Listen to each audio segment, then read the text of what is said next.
I used to believe power meant never needing anyone until the day a little boy I'd never met asked a question that broke something in me. Mom, why don't I have a dad? I wasn't there when he said it, but I heard it anyway, like an echo carried through a life I thought I controlled, and it wouldn't leave me alone. I remember the first time I saw her again, not in person, not yet, just a photograph pulled from a quiet background. Check a routine name that shouldn't have mattered. Lily Carter. It shouldn't have meant anything except it did, because she wasn't supposed to exist in my world anymore. I made sure of that 3 years ago on a night that still visits me when the city goes silent and the glass in my hand stops shaking. I can still see the way she looked at me standing in that doorway, rain behind her like the world was trying to wash her away. And I let it happen. I let her go with words that tasted like iron. I never loved you. I said it clean, sharp, final, like closing a deal, like signing something away. I thought it made me untouchable. I thought it protected me from whatever weakness she had started to carve into me. But I was wrong. I didn't see the way her hand lingered over her stomach for half a second. I didn't notice the breath she held, like she was swallowing a truth too fragile to survive me. I just watched her leave and told myself it was necessary. Men like me don't get to keep things like her. That's what I believe. That's what I built my life on. Control, distance, silence. After that night, everything went back to normal, at least on the surface. Meetings, numbers, decisions made in quiet rooms where everyone waited for me to speak. I gave orders. People followed. The city moved the way I wanted it to, but something was off, like a room missing a wall. You don't notice at first until the cold starts creeping in. I stopped sleeping more than a few hours a night. The bed felt too big, the silence too loud. I told myself it was stress, just another cost of doing business. But then I saw the photo, a simple thing printed on cheap paper, a woman standing outside a small house somewhere far from my world, sunlight in her hair, and a child at her side, maybe 3 years old, maybe a little younger. He was looking away from the camera, like he didn't trust it, like he didn't trust anything, and something in my chest tightened in a way I couldn't explain. I don't believe in coincidence, not in my world. Everything connects, everything has a reason. So I looked closer. I studied the lines of his face, the shape of his eyes, the way his hand held onto her coat like she was the only thing keeping him steady. And that's when it hit me, not all at once, not loud, just a quiet realization slipping into place like a lock, clicking shut. Those eyes, I had seen them before every morning in the mirror, and for the first time in years, I felt something I couldn't control, not fear, not anger, something worse, something that made my breath catch and my hand still on the table. I told myself it was impossible. I told myself I would know, I would have seen it, I would have stopped it, but the truth doesn't ask for permission. It just waits until you're weak enough to hear it.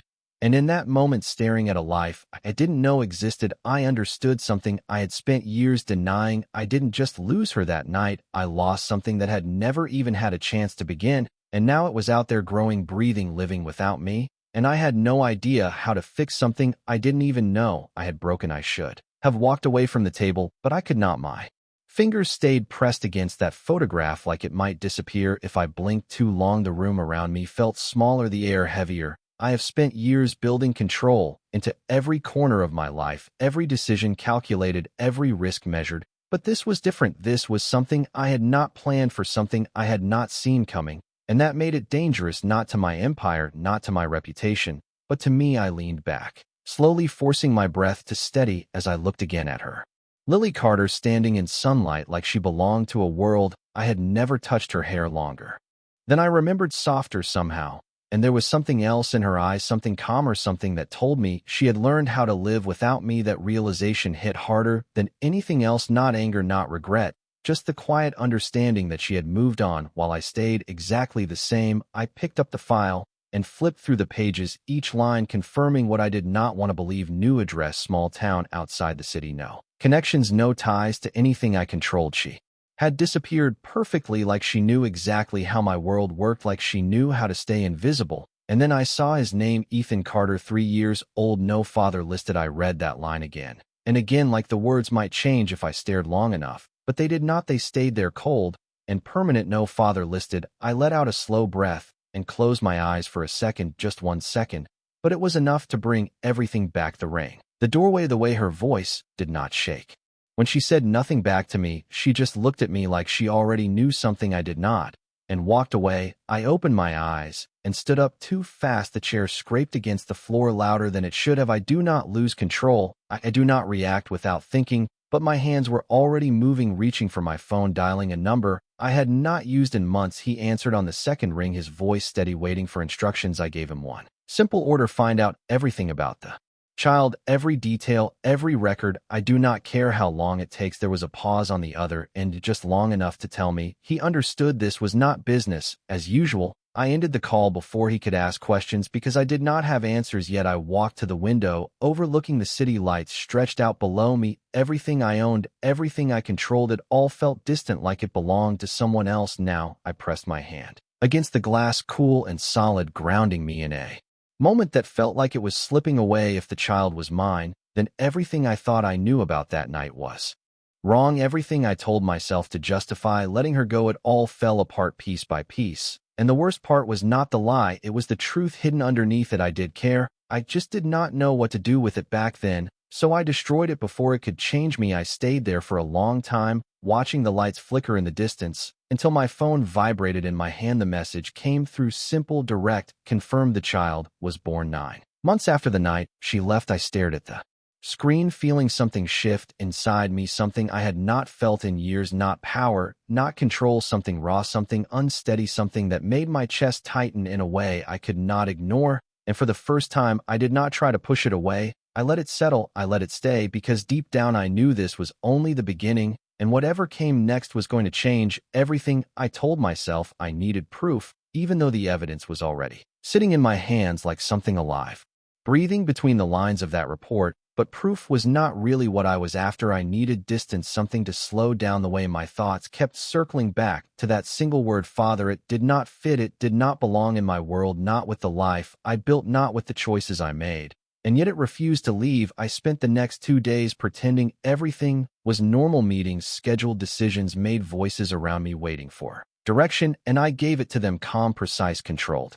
But underneath it all, there was a constant pull, like something was drawing me somewhere I had never intended to go. Every quiet moment turned into the same image: her standing there in that photograph, the child beside her, his hand gripping her coat, like she was the only thing he trusted. And I hated that feeling, not him, not her, but the fact that I was not there, that I had not been there for any of it. Not the first breath, not the first word, not the nights he probably woke up asking questions no one could answer. I pushed the thought away, but it came back stronger each time, until ignoring it was no longer an option. By the third night, I stopped trying to pretend. I left the office earlier than usual, the city still alive beneath the evening lights. As I stepped into the car, the driver glanced at me in the mirror, waiting for instructions. I hesitated for half a second. That was all it took before I gave him an address I had memorized without realizing it, the place she had built a life without me. The drive felt longer than it should have, every mile stretching out like a test. I had no idea how to pass. I watched the buildings change, the glass towers fading into quieter streets, smaller houses, fewer lights. Everything about it felt distant from the world I knew, and maybe that was the point. Maybe she chose this place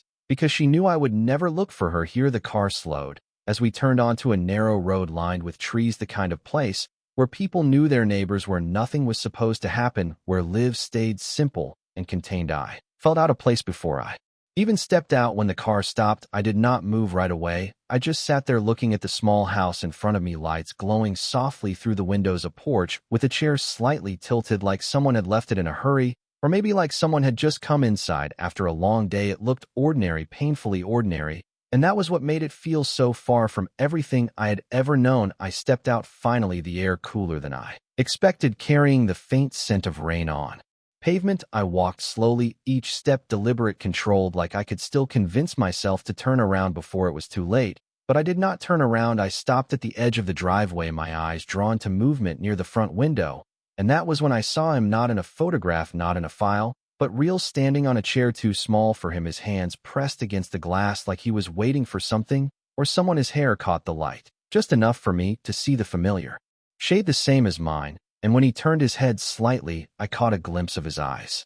And everything inside me went completely still. It was not doubt anymore. It was not a question. It was certainty, sharp and undeniable. And for the first time in years, I did not feel in control of anything, not my thoughts, not my next move, not even my own breath. I just stood there in the quiet, watching a life that should have been mine unfold on the other side of a window, and realizing that no amount of power could give me back the time I had already lost. I should have left then. That would have been The smart decision, the version of me that built an empire from nothing, would have turned around without hesitation, but I did not move. I stayed there watching him like the world had narrowed down to a single frame, a single moment that refused to let me go. His small hands slid down the glass, leaving faint marks as he leaned forward, trying to see something beyond the reflection of the room behind him, and for a second I wondered what he saw. Did he notice the car at the edge of the road? Did he see a shadow standing where no one was supposed to be, or was I just another stranger passing through a life that had no place for me? The thought should have made it easier to leave. It should have given me a reason to walk away and pretend none of this existed, but it did the opposite. It anchored me there like I had been waiting for this moment. Without knowing it, the front door opened before I could think of anything else. The sound was soft, but it cut through everything, pulling my attention away from him and toward her. Lily stepped out onto the porch like she had done it 1,000 times before. Like this life was something she had grown into naturally, and not something she had been forced to build from nothing. She looked different, not weaker, not broken, just quieter, like the kind of strength that does not need to prove itself. Her hair was tied back loosely, a few strands falling around her face, and for a second I forgot how to breathe, because nothing about her felt like the past. She felt real, present, untouchable in a way I had never understood before. She said something to him. I could not hear the words, but I saw the way he turned immediately, the way he listened without hesitation and followed her inside without question, and that was when it hit me, not as a realization, but as something heavier, something final. He trusted her completely, the kind of trust that is built over years, over moments I had never been part of, moments I could never get back. I took a step back instinctively, like I had crossed a line just by being there, like I was standing too close to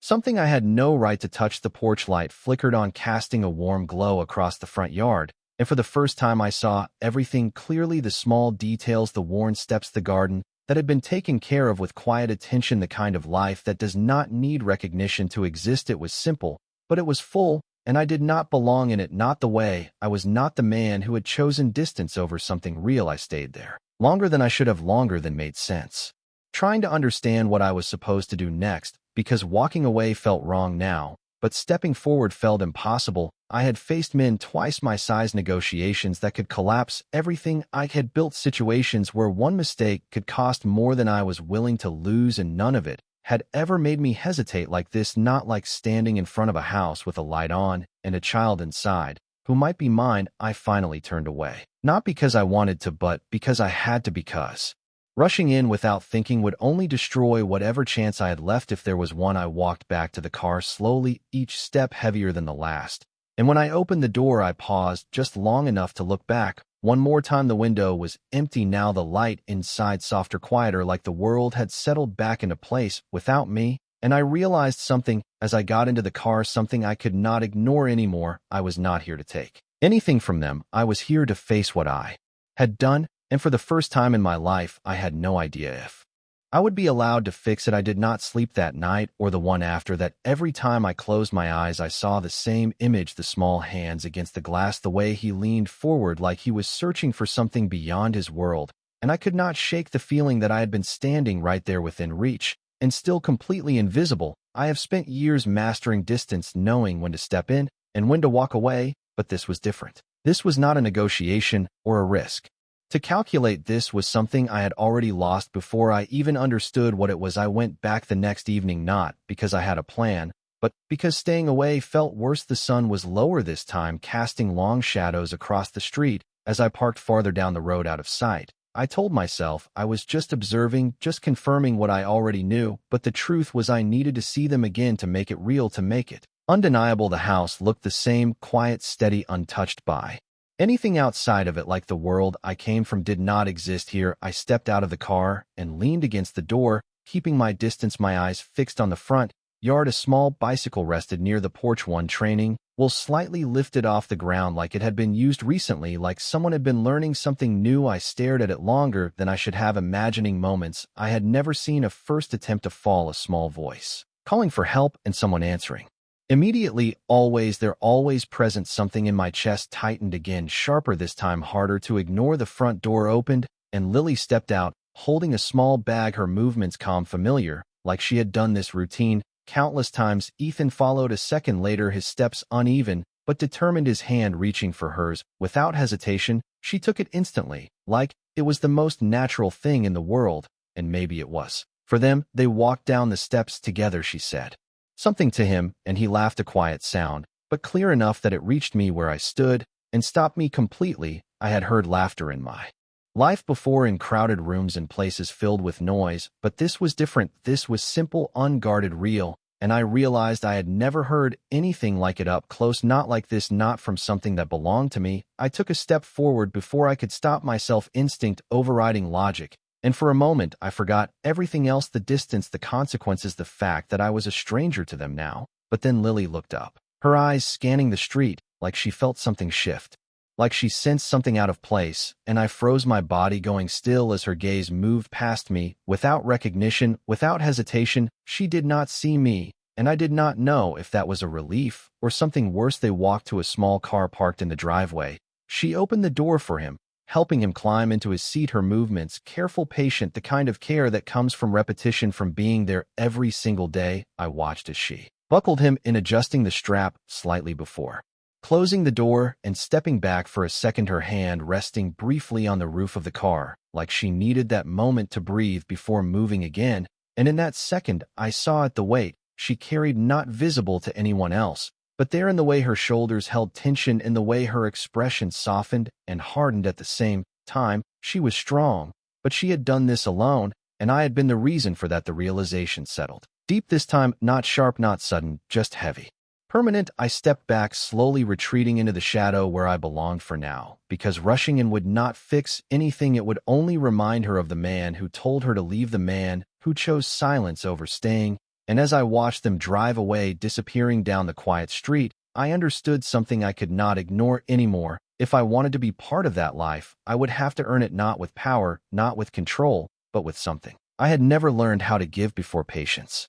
Patience was never something I needed before in my world. Things moved when I said they moved. People responded when I expected them to. There was no waiting, no uncertainty, just decisions and outcomes. But now every step felt like walking into something I could not control, and for the first time I understood that control had never been the same as understanding. I stayed away for 3 days, not because I wanted to, but because I needed to think, needed to figure out how to approach a life that had been built without me. I had files, information, schedules. I knew where she worked, a small clinic on the edge of town. I knew where he spent his mornings, a nearby preschool with a playground too small for the number of children that filled it. But knowing was not the same as belonging, and that difference mattered more than anything. I had learned that the hard way. On the 4th day, I drove there early, before the streets filled with cars, before the day fully started. I parked across from the clinic, watching as people came and went. Nothing about the place stood out. It was simple, clean, quiet, the kind of place built on routine, on trust,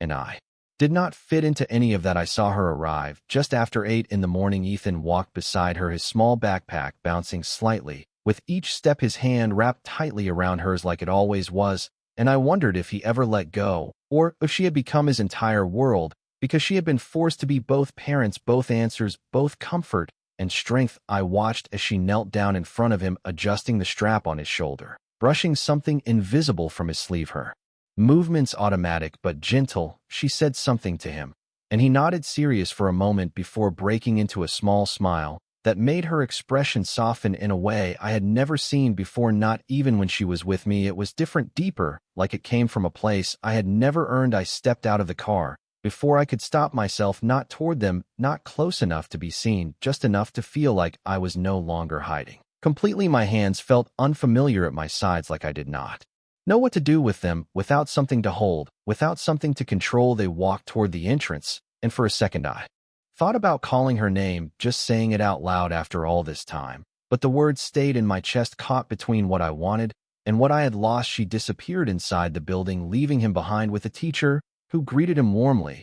He hesitated for half a second, looking back toward the door where she had gone, and something inside me shifted again, that instinct, that need to follow, to make sure she was still there, to make sure he was not alone. I recognized it because it was the same feeling pulling at me now. But he turned back after a moment, taking the teacher's hand, stepping forward without resistance, like he trusted that she would come back for him, because she always did. I stood there longer than I should have, watching something so simple unfold, and realizing how much of it I had missed, how many mornings, how many small moments that build a life quietly, without anyone noticing until they are gone. I turned away. Eventually, because staying there felt like standing outside a door that was not mine to open yet.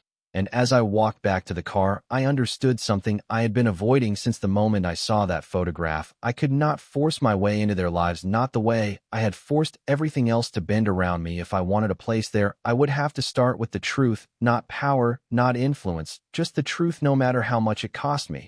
Because for the first time in my life, I was not trying to. When I was trying to be allowed, and the truth does not come out easily, not when it carries the weight of everything you tried to bury. I sat in the car longer than I needed to that morning, watching the clinic door, like it might give me an answer if I waited long enough. But it did not. It just stayed closed, like it had every right to be, and I realized I had been approaching this the wrong way, not with my actions, but with my hesitation. I had spent days observing, calculating, thinking like that would somehow make this easier, like I could prepare for something that was never going to follow any rules. I understood. I reached for my phone without fully deciding to do it, scrolling through contacts I rarely questioned before, until I found the one name that mattered in that moment, the only person who knew enough about me to understand why my voice sounded different when he answered. I did not waste time. I told him I needed everything, not information, not reports, but confirmation, something official, something undeniable, something that would force me to stop doubting what I already knew. There was a pause on the other end, longer this time, like he was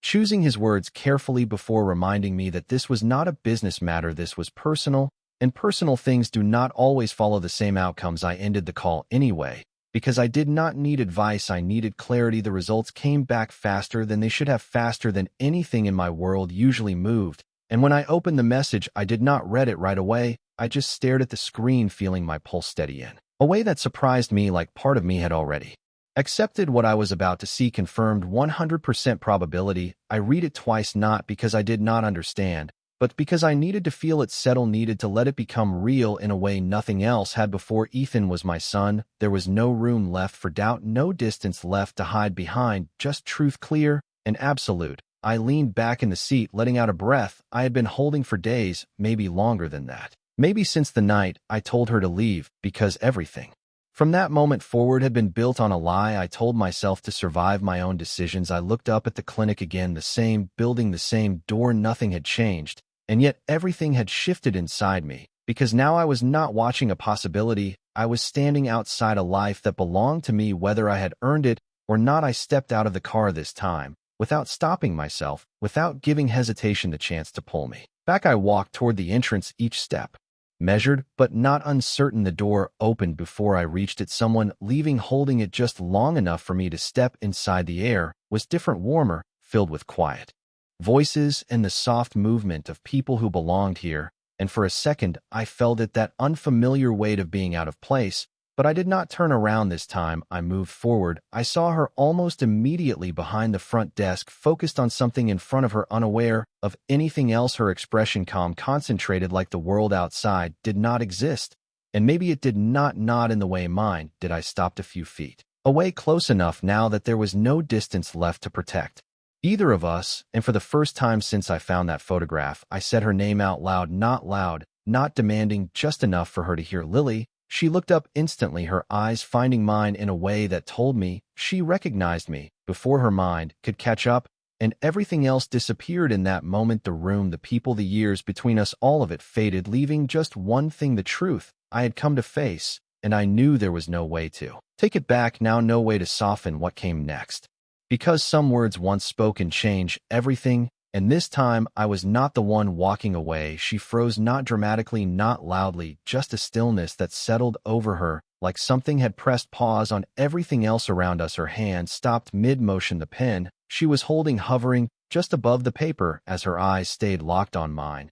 And for a second, I saw it, recognition, sharp and immediate, followed by something deeper, something harder to name, not fear, not exactly, but caution, the kind that comes from experience, from knowing exactly what I was capable of, even if I had never shown it to her directly. You should not be here, she said quietly, her voice steady, but lower than I remembered, like she was trying to keep the moment contained, trying to stop it from spilling into something bigger. I did not answer right away, because there were 100 things I could have said, and none of them felt right. Not here, not now. I had imagined this moment differently in my head, something Clearer something controlled, but standing in front of her again after everything felt nothing like control. It felt like standing on the edge of something I could not predict. I needed to see you, I said finally, the words simple, but heavier than they should have been. Her expression did not change, not immediately, but I saw the way her fingers tightened slightly around the pen before she set it down deliberately, like she was choosing what to hold on to and what to let go. You saw me,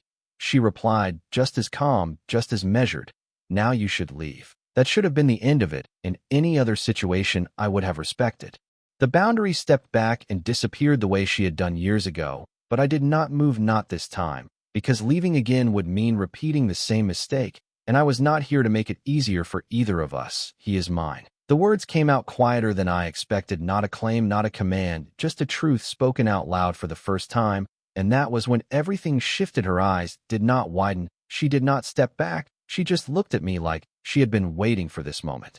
Like she had known it would come eventually, and had already decided how she would respond long before I ever showed up. No, she said simply, the word landing harder than anything else. He is not yours. I felt it then, not anger, not the instinct to argue or push back, just the weight of what she meant, because she was right in a way that mattered more than anything else. I had not been there, I had not earned the right to stand here and say that word like it belonged to me. You do not get to walk in after 3 years and decide that. She continued, her voice still steady but firmer now. You do not get to choose when you become part of his life.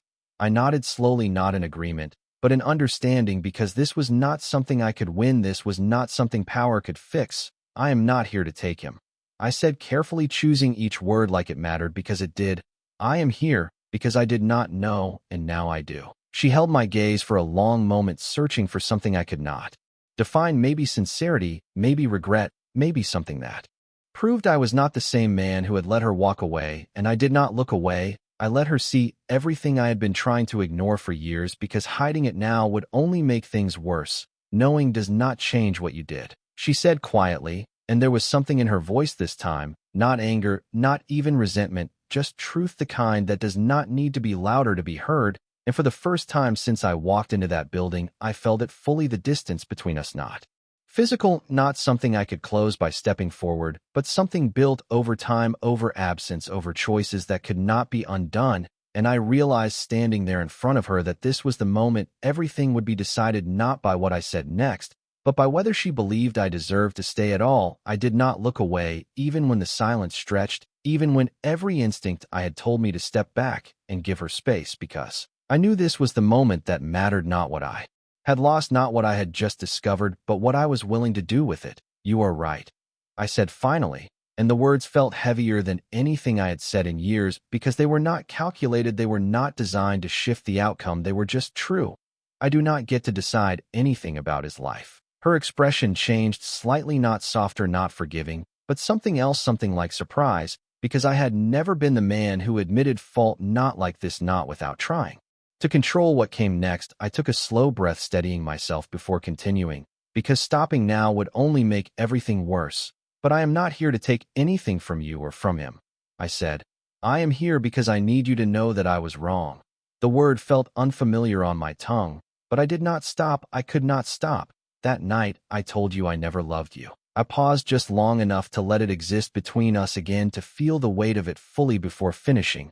I said it because I did not know how to keep something that mattered more than everything else I had built. She did not respond right away, and that was worse than anything she could have said, because it meant she was listening, measuring, deciding whether any of this meant anything now. After everything that had happened, I forced myself to keep going, even though every part of me wanted to retreat to something easier, something safer.